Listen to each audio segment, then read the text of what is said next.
Hey, what's up guys, this is Sram level T front brake. I'm gonna show you how to take them off.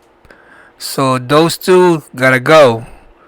Alright, so I'm using number 4, lefty loosey, top bottom. Once loose, unscrew it using your finger.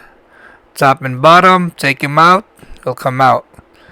Next thing we gotta do is we gotta take off them tires, okay?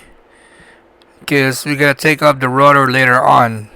The disc rotor for the brakes. So we're gonna take off the brakes. There's top and bottom, same thing. We gonna use number 4, lefty loosey, righty tighty. So you're gonna loose him up, and then we're gonna take this little thing up. Okay.